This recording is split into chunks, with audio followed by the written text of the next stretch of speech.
In 2018, I was living in the beach town of Danang, Vietnam, working online when I stumbled across Tropical MBA's Dan Andrews' post about hitching a ride on the Digital Nomad Express from Chiang Mai, Thailand to Saigon, Vietnam. In the post, he was pictured having lunch in Saigon with an apparent friend named James Clark. As I clicked on James's hyperlink, I was elated to go down the rabbit hole of his Nomadic Notes blog.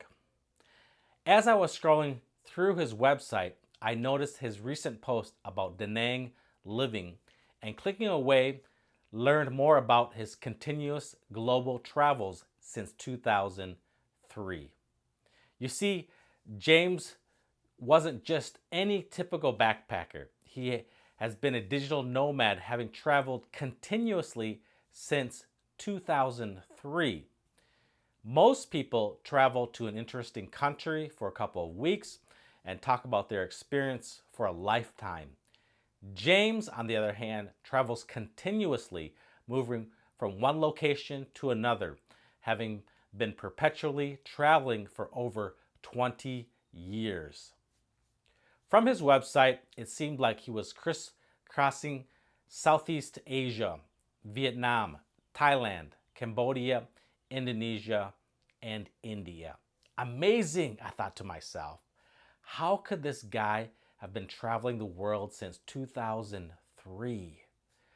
As I was scrolling through his blog, I noticed James's clear and concise travel reporting from some of the most faraway places: Hoi An and Sapa, Vietnam, Hua Hin and Bangkok, Thailand, the Balkan countries, India, Malaysia, Indonesia, and everywhere in between. In every blog, he provided in-depth coverage about each city, going in detail on hotels, transportation, food, maps, and offering helpful tidbits. I was excited to read that James was based in Saigon. So on my very next trip there, I reached out to see if he wanted to meet for coffee. I shot him a quick message about coming across his website and content and said I was making an upcoming Saigon trip. To my surprise, James wrote me back saying he would be willing to meet me at Nguyen Thi Minh Khai Street, Saigon's famous digital nomad neighborhood. This area comprises a 3-block area of condensed alleys featuring a plethora of restaurants, cafes, and full-service departments, catering to an eclectic international clientele of Japanese, Korean, European, and North Americans. As I entered the cafe, I met a tall, mild-mannered, middle-aged man with a slight Australian accent. We quickly sat down at a nearby table and both ordered cafe lattes.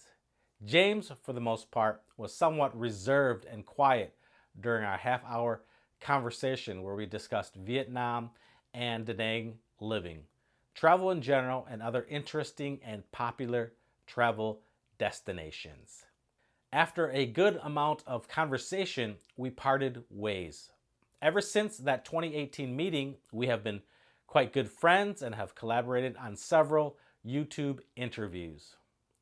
During my 2019 through 2023 Saigon stint, we would meet up at a cafe every so often to catch up and to learn about his latest travels. In these cafe meetings, James provided the latest Southeast Asian developments, including infrastructure projects, the local economic climate, and how COVID was playing out in respective countries. Finally, by early 2023, as I was preparing for a move back to the States, James agreed to meet up one last time. We decided to grab coffee at a Japantown cafe. After our 45-minute meeting, we parted ways, James walking off in the distance and me still intrigued by how someone could make a career out of traveling the world continuously. I found it fascinating how James could, on a whim, choose an interesting city and country and be off just like that, living life on his own terms. James lived the most interesting life out of anyone I had ever known.